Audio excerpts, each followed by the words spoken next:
Good morning, everybody. So glad you're here at Beacon Church for our last ever 11:30 service. We are talking about parenting this morning.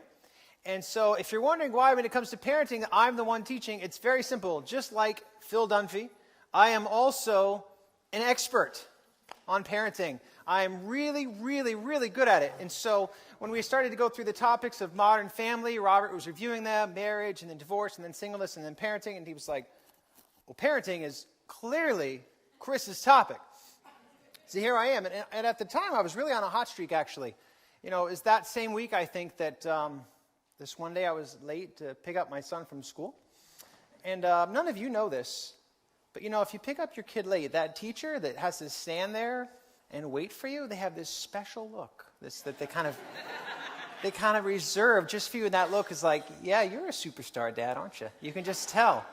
And I think it was the same week that I was with my other son and we were shopping and he was limping in the store and I felt so bad for him that he was limping.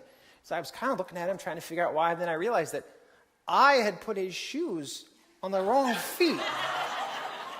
So of course he was limping around the store. So needless to say, I am a superstar dad, and that is why I'm the one teaching on parenting today. Of course not. Let's not be ridiculous. I have two kids. They're both boys. My oldest is 7. My youngest is 4. James and Luke are their names. So I have never had a preteen. I have never had a teenager. I've never had a daughter, okay? So if you have any of those, I have nothing for you. I'm sorry. So good luck with that, and let me know how it goes. But, you know, just to remind you, our theology here at Beacon is you're not here to learn from the pastors. We all look together to God's word for his truth and his wisdom. And that's what we look to guide our decisions and our path in this world. And we also look to trusted and valid sources who can really mentor us in these areas that which, we're not as familiar. And so that's really what we're about this morning. So with all humility, that's all I want to do. Is I've enjoyed these past couple of weeks really reading from a lot of parenting experts. And I want to bring to you many of these things that I read so you can kind of consider them for your own walk in your own life as a parent. Now, if you're not a parent, I would encourage you this morning to really stay with us and stay engaged anyway, because so many of the principles that we're going to talk about are really about relationships and about leadership. So if you're not a parent, so much of what we're talking about you can easily apply to your circle of friends, to your workplace, whether it's your boss or your employees, or if you're dating, or if you're married, or when you have opportunities to serve here at Beacon. I mean, in all of those spheres, I think you can pull God's truth and this type of stuff that we'll talk about today right into that world. Okay, so stay with me, and let's spend a little bit of time here this morning together learning how to be better parents. Now, what is our goal as a parent? I would present to you this morning, our goal as a parent is simply this: to train our children through unconditional love and careful, consistent discipline to leave our homes to live Christ-centered lives. If you're a note taker, that would be the first thing to write down. That's what we're trying to do. Train our children through unconditional love and careful, consistent discipline to leave our homes to live Christ-centered lives. And we're going to talk about those two worlds, the unconditional love piece and this careful, consistent discipline piece, and how the two of them come together to help us learn how to be, a fully empowered parent. We look, as we always do, to God's word. You see in Psalm 127, it's laid out for us the privilege that we have as parents. Children are a heritage from the Lord, offspring a reward from him. Like arrows in the hands of a warrior are children born in one's youth. Blessed is the man whose quiver is full of them. Children are an incredible blessing to parents, and we're lucky to have them in our lives. But we have a responsibility that comes immediately with it. Proverbs reminds us to train a child in the way he should go, and when he is old, he will not turn from it. So the privilege of parenting is the responsibility of cultivating in them a Christ-centered relationship that allows them to follow him in all areas of their life and really be the salt and light in this world that God is calling all of his people to be. So that's what we're going to look at this morning, the unconditional love and the careful, consistent discipline. First, starting with unconditional love. I'm not here this morning at all to tell you to love your kids. I know that you love your kids. I know that you're honored to have them in your home. And I know that as your children, you love them with perhaps the deepest, most meaningful love you've ever had in this world. This child that came from you and will always be a part of you. And you love them dearly and sincerely. Could we all grow in our love for anyone in this world? Certainly. but I know that you love your kids. What we want to do as parents is learn how to model for them, first and foremost, how our love is unconditional. That our children do not ever have to do anything to earn our love. This unconditional love was clearly modeled by God throughout the entire story of the gospel, that Jesus came, he was given to us. We did nothing ever to earn God's love, except God chose to love us with that unconditional love. And that's the example that we're following as parents, to always love them in an unconditional way. And I know that you know that's true, but it's so easy for us sometimes to just fall into a trap of loving our children conditionally, or at least kind of in a reciprocal relationship. For example, yesterday in our house was a fabulous day. We have 2 soccer stars, and both of them scored a goal yesterday in their respective games. I mean, we were and we are super pumped. I mean, that was awesome. It was a beautiful day. It felt like summer. We were out on the field. They're both scoring goals, both doing great. We came home. We were so just on cloud 9. The unconditional love was just oozing out of us. We couldn't have been more proud. We couldn't have shown them more love. We took them out for ice cream. I mean, you name it. We were pumped. It's easy to show them love then. But what about all of those other times? What about when they haven't pleased us? Are we still demonstrating to them? Are we still showing them our love? Because if we're not, if they're feeling unloved in those moments, then we're going to have a lot of issues in our relationship as we go forward and as we start to grow as parents and as they start to grow as children. And we'll get into some of that. With this unconditional love, we have to realize that it needs to be expressed in ways that they will understand, in ways that they will connect with. So to look for wisdom on this, I studied a book this week, in the last couple of weeks actually, called The 5 Love Languages of Children. This is by a couple of guys named Gary Chapman and Ross Campbell. Now, Gary Chapman has been talking about these 5 love languages for years, and I would bet that there's a lot of you here who are familiar with them. How many of you know the 5 love languages already, or at least you've talked about it? Yeah, like maybe 20, 30% of the room. Usually you've talked about it in the marriage world, right? That's where this book started, and it is excellent for that. Talking about the 5 love languages of a spouse, and as you get to know each other, understanding these 5 languages. They are physical touch, words of affirmation, quality time, gifts, and acts of service. And we're going to talk through each of them briefly. Understanding that people experience love in different ways and that all 5 of them are valid. All 5 of them are important. All 5 of them communicate real and unconditional love, but all 5 of them resonate with people in different combinations. In fact, there's usually one that will speak to you the most, or maybe 2. And then as you might expect, when one of these love languages resonates with you most, you will tend to communicate with that language. Now, that's not self-centered at all. In fact, it's very noble, because if you take one of these languages, for example, gifts, and if that's how you really feel and experience unconditional love, then your tendency when you want to show someone else love will be to also give them gifts, right? You say, this is loving to me. Of course, it would be loving to you. But so oftentimes, it's not. Okay? So as we talk about these 5 languages, our goal is simple. We want to make sure our unconditional love feels that love.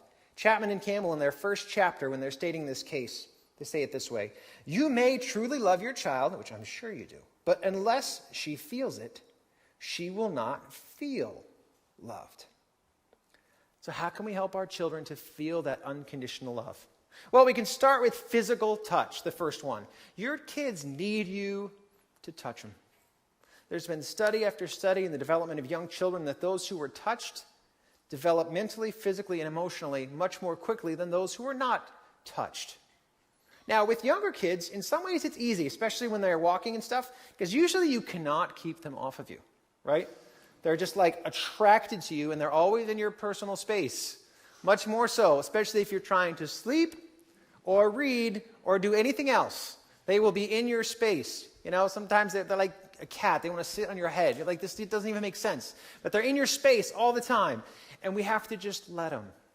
Some of us, we like personal space. We feel a little bit invaded. But when your kids are on you and they want to touch you, they want to feel you have to let them in. Dads, with your sons, you may not want to give them a hug and a back rub. Why don't you just give them a bear hug? Why don't you just wrestle with them? Why don't you give them a high five? I mean, there's so many ways you can show this physical touch to your kids. And as they get older, it doesn't become less important.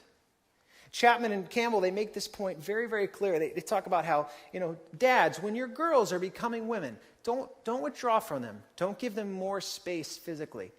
They still need your touch. Because dads, when you touch your daughters, they're reminded what true affection feels like. And they're reminded, and it helps them grow in their sexual identity. And if your daughter isn't feeling your loving touch, she is going to go and find a loving touch. And you know what I mean, and you don't want that, right? So, stay in the game. Instead, be close to them. Moms, it's the same thing with your boys. Moms, I know that your high school boys smell bad, right? They do. You know what it's like. I can't touch this thing until it gets hosed off. But I'm telling you, they need you there. They need you to be close. They need your proximity. And they might not want a hug from you, but I know if your athlete comes home from practice and you massage their sore muscles, it'll mean so much to them. Or if your scholar has a sore neck from reading and you massage that neck, it'll mean so much to them. At Chapman and Campbell, they do make an interesting point. They said that, a lot of times in this age especially, your kids are not going to want you to touch them in public. Mom, your 15-year-old boy may not want you to kiss him anymore when you drop him off to school. The Chapman and Campbell say to take their lead, to let them kind of dictate that as being appropriate. But when you get home, don't let them off the hook. Show them that love, show them that affection, because they need your physical touch. Words of affirmation. Everyone loves to be encouraged, and with your kids, it's of critical importance. They're looking to you every day for your approval. They're looking for you to communicate to them that they're doing good work, that they're valuable, that they're important, that they're an important part of your life, that they're contributing important things to the world. And they look to you for that confirmation. And we need to encourage them, all the more so if you find this to be their primary love language. And words of affirmation are great when they're spoken. They can sometimes be even better when they're written. If your child is old and they have their own car, a note left on the steering wheel on the morning of a hard day that's upcoming will mean so much to them. Or a note in their mirror, or a note in their lunch. I think you'll find, especially for your child, that words of affirmation is a primary language, that they're going to save those notes. They're going to put them to the side. They're going to refer back to them in good times and bad. They want to be reminded of that love that you have for them. Proverbs reminds us of the incredible power of the tongue. It has the power of life and death. Those who love it will eat its fruit. We want to leverage that power for the good of our kids. Now, all of these gifts can be overdone. If you wake up every morning and you tell your kid, man, you are good looking, you are smart, you are funny, all the boys want to be you and all the girls want to be with you, they will kind of get a little bit of a big head. So you don't want to do that, right? Because an overconfident child may lose the drive to achieve because they already feel like they've accomplished everything that lies in front of them. They also might lose the drive to endure because when they encounter difficulty, they might think it's not worth finishing because it didn't come easy to them. So that's kind of where we have to be careful on the words of affirmation. Doesn't mean you should tear them down. It just means you need to balance this with other things. Quality time is the third love language. Now, quality time is one of those things that, to me, it feels like maybe the noblest of the five. I mean, who doesn't want quality time? And I sort of default to thinking, well, that's got to be the most important one. But you know what? If you pressed me, I'm not confident that anyone who lives in my house, that this is their primary love language. Everyone enjoys it. But it's not as the primary language of as many people as you might think. But your kids definitely need it from you. Time spent with your children, mentoring them and enjoying their company is completely irreplaceable. And I hope that you set aside time to be with them. Now, I know that some of you have 17 kids and it's harder, but if you can spend time with them alone, it's even more valuable. And I think, personally, for you as the parent, when you're having quality time with your kids, that it's very important for you to be screen-free. Don't text, don't do email, don't read the New York Times on your phone during your quality time. Because they will pick that up right away. They will realize, we were going to do this together, but I don't really have Mom's attention because she's still checking in with the office. I don't really have Dad's attention because he's still reading about the Yankees while we're supposedly hanging out. Now, should your kids get screens during quality time? That's up to you. Some of your kids, they're not going to enjoy that quality time because it immediately came with restrictions that they don't appreciate. And it would be more quality for them if you let them experience more of their interests at the same time. For others of your kids, the 90 seconds that they're going to be annoyed with you might be followed by 2 hours of uninterrupted bliss. So I leave it up to you. But I think as the mom and as the dad, you definitely should be screen-free, communicating to them that there's nothing more important to you than that time. And quality time should be spent doing something that they enjoy, something that's fun. For most of them, quality time is not mowing the lawn, I'm sorry to tell you. Okay, or going with you to Costco. It's fine to have them with you. Companionship always has its own value, but I wouldn't really call that quality time, and I know that they wouldn't either. But there are other things that they absolutely love doing. It's a hard line to balance sometimes because we want to shape our kids' interests, because so many of their interests shape where they're going to end up in this world. And so, I think if my sons had their way, every time we had quality time, we would play Wii. Well, I don't want to do that, but we do it sometimes. And other times, we go outside and we play and we do fun things that they enjoy. And that's what really brings the quality to them. And if that's their primary language, even more so. Fourth one is gift giving. All kids love gifts, we know this. All right, Christmas Day and their birthday, they just couldn't be happier. You've thrown them this great birthday party and all they can talk about is the gifts and who gave them what and why. And it's just like, you're thinking gifts, like really, do we have to do more of this gifts? Maybe, maybe not. See, for a child that this is their primary language, they don't experience gifts as materialism. They don't experience it as collecting more stuff. For that child, the gift is an emotional marker that reminds them that you were thinking about them when they weren't around. And that speaks volumes to the love that's between you. If you went on a business trip, many of you have done this, if you come back from that trip and you bring them anything at all, they're thrilled. They're thrilled to know that while you were out of town working, you thought of them and you remembered them and they were important to you and you can give them that gift. And if you find that one of your children has this as their primary language, you're not signed up for a whole bunch of spending. In fact, I think the quality time one might be more expensive because the quality activities can have a quality price to them. The gifts do not have to be expensive. We're not talking about hooking your kid up with the latest Xbox game every time it comes out. We're talking about emotional markers that mean something to both of you that they can hang on to. Something that many of you do, my wife and I do it, and if you don't do it, why don't you consider it? Every year we give our kids a Christmas ornament that has an emotional marker back to the year we just had. For example, a couple years ago, we drove down to Florida and had a great time on vacation there. We went to the Space Center. So they got space shuttles for their Christmas ornaments.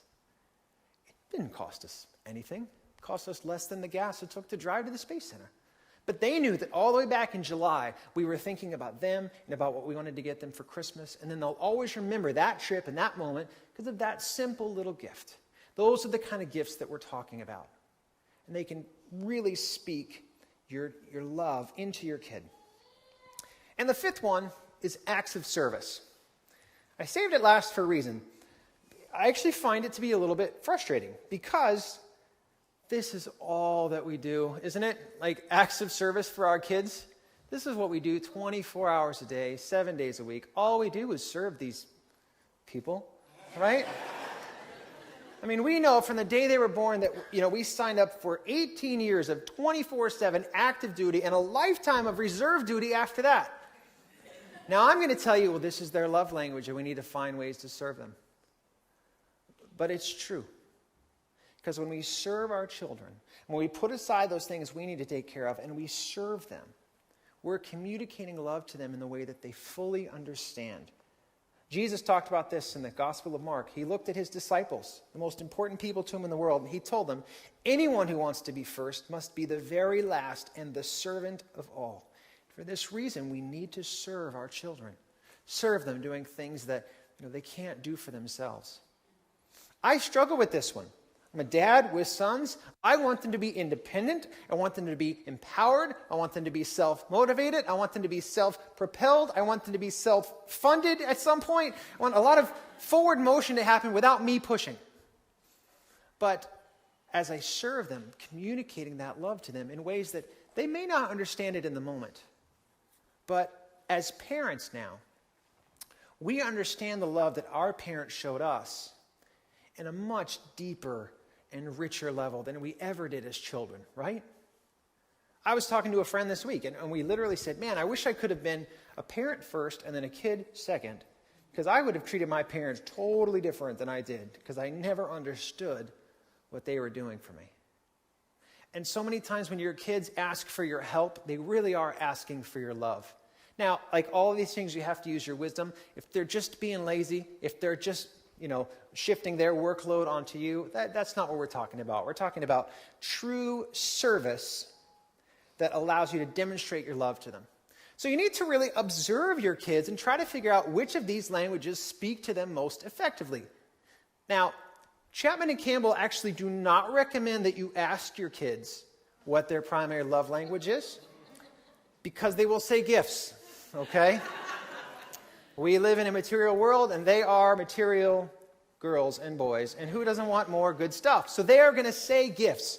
But if you observe them, if you observe what really lights up their face, and you also observe how they show love to you, you will very quickly, I think, start to discern what your gifts are, and then you can really try to speak that language. I've been all over that this week, man. Yesterday, after the goal, we went to the ice cream store, and I was like, son, I give you this gift as a token of my unconditional love to you.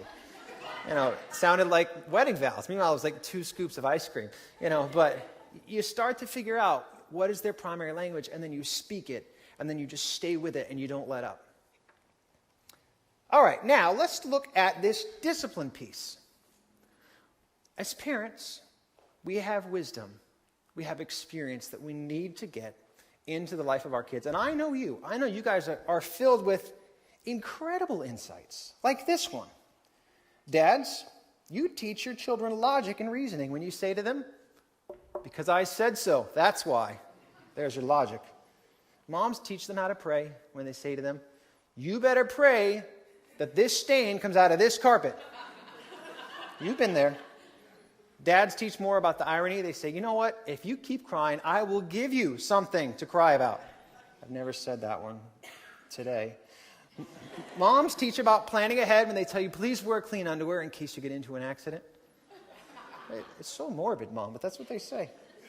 Dads teach about stamina and endurance. They say, you will not leave this table until you eat this meal that your mother provided. I was like, whoa, okay.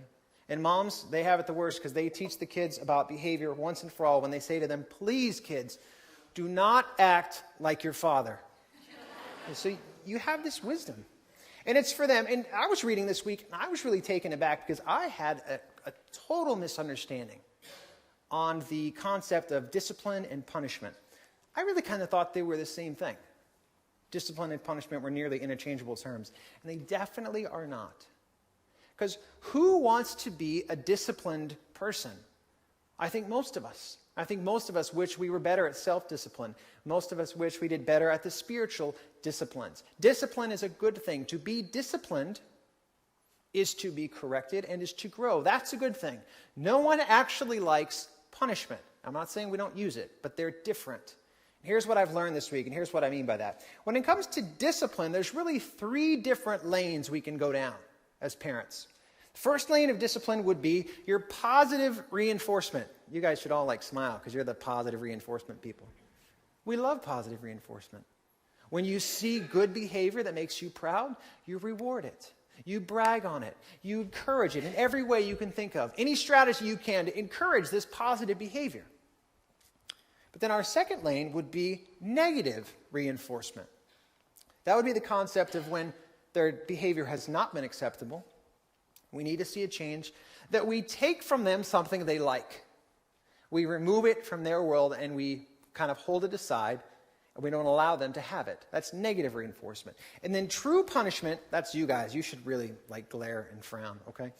Punishment is then when you add something to their world that they do not like, okay?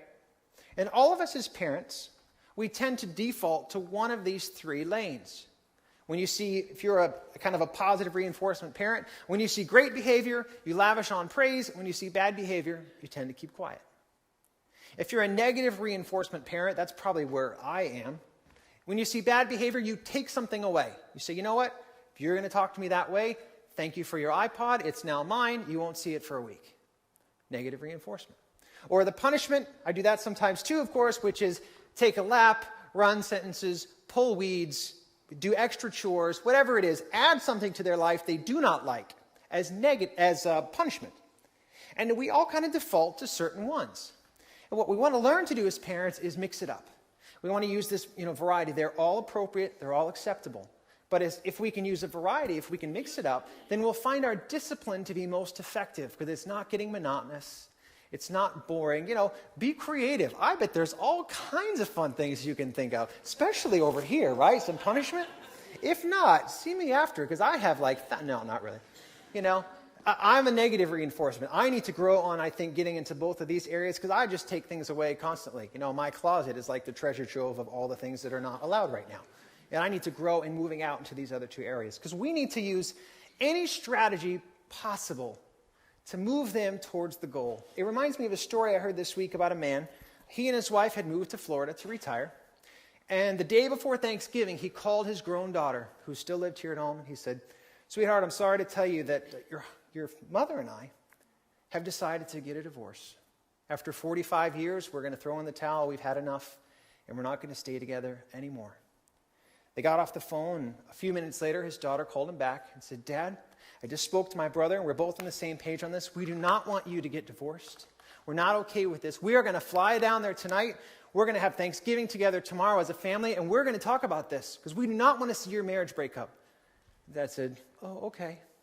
Then he came back inside the house. He had actually been out in the garage doing this, and his wife said, "Hi, honey, how are you?" And he said, "Oh, dear, I'm great. In fact, I have fantastic news." She said, "What's that?" He said, "Both of our kids decided to come home for Thanksgiving tomorrow, and they're going to buy their own tickets." So whatever you can think of, use all three of these lanes, whatever strategy you have to really push this ball down the field. Anything you can think of except for one. And hear me out on this, because there's one discipline that I would love to see you try not to use as much as possible. And that would be to remove from your child what they receive and experience as their primary love language. That thing that exists between you, that communicates the most love, unconditional love to them. Do your best not to take it. Because when you take from them what they experience as love, they will not experience from you discipline. They will now feel unloved. So if your child has a primary language of physical touch and you need to lay down some consequences, if you will put your hand on their shoulder while you explain to them these consequences, they will feel loved and disciplined. But if instead you distance yourself, you stay far away, you avoid eye contact, when they come home you go into a different room of the house, then they won't feel disciplined, they'll feel unloved. If their primary language is quality time, and because they're disciplined, you cancel activities that you guys were going to be together on, or if they're a quality time child and you consistently and constantly send them to their room to be alone, well, they're not going to feel disciplined. They're going to feel unloved. Or if they're an acts of service child and you've had a really frustrating moment and you just cut them loose and you say, "You know what? If you're going to behave this way, you don't deserve my help. You can figure it out on your own."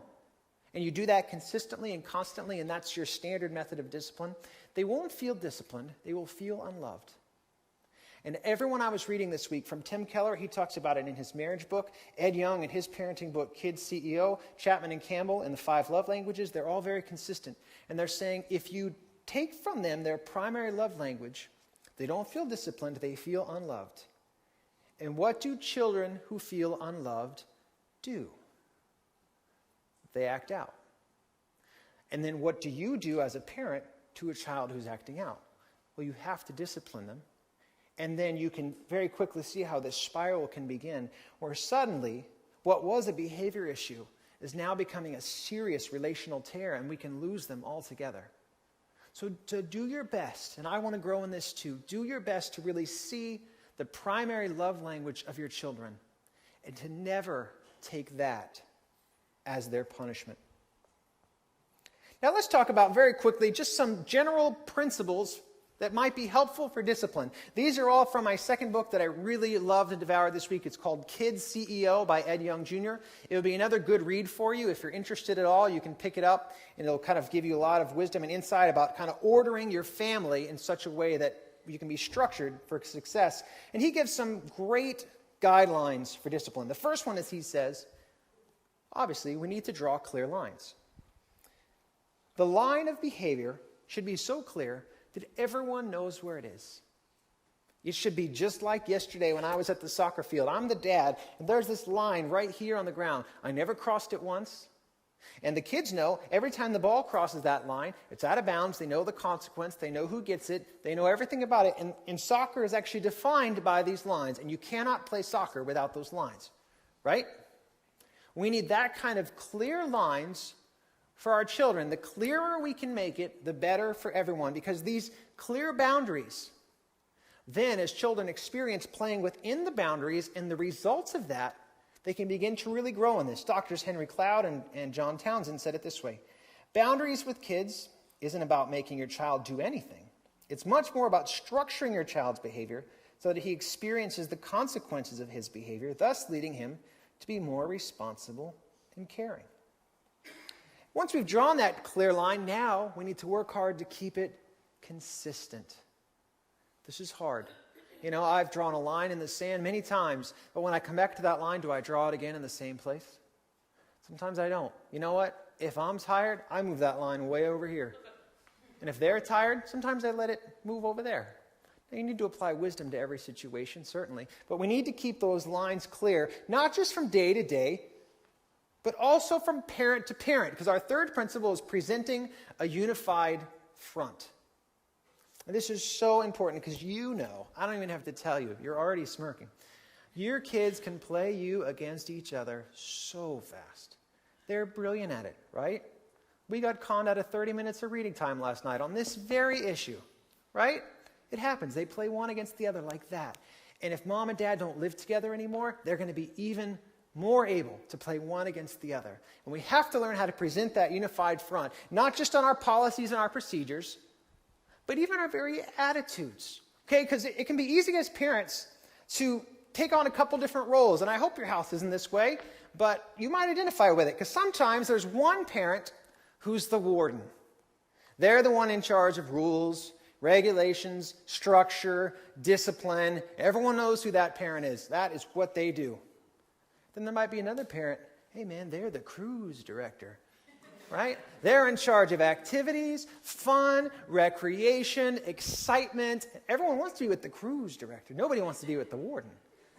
And if you're not sure, if you could somehow be an impartial observer in your home, if you're starting to really develop these roles, you'll see it. Because when the warden gets home, suddenly the house will spring into order. Messes that were untouchable will suddenly clean themselves. Shoes which could not be tied suddenly tie themselves. Beds suddenly get made. The warden comes in squinting and scowling, walking around, and the mess around them just quickly evaporates, right? Or if the cruise director comes home, whatever order was in place, whatever structure was happening, it's gone now. Now there's just a ruckus. There's a wrestling match that starts in the middle of the floor. Shoes are everywhere. No one has any idea what's happening. The meal that was almost done gets thrown out the window because we're going out to dinner. And suddenly we have these two different parents.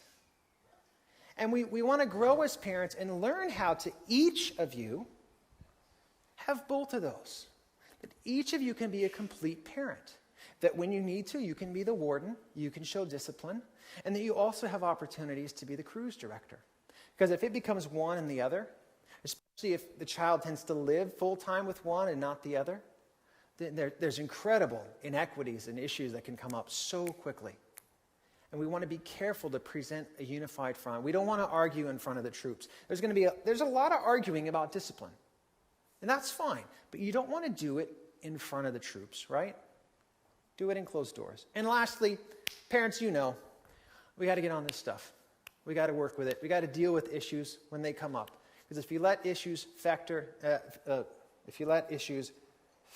they become infected. It's hard to say those two words at the same time.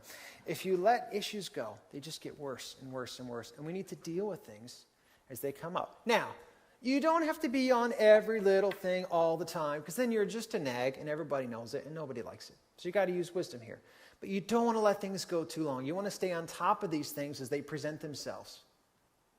Because it's then with this careful and consistent discipline that is a part of your unconditional love that we have the best chance of forming these children God gave us into what He wants them to be, and to really unleash them on this world, to be His servants, to go out and be agents of change, to present God's gospel, to be salt and light, to go out there and honor Him and honor you, to make you proud, to go out there and serve God with all their heart, their soul, their mind, and their strength. They will learn to love their neighbor as they love themselves because you showed them, because you taught them.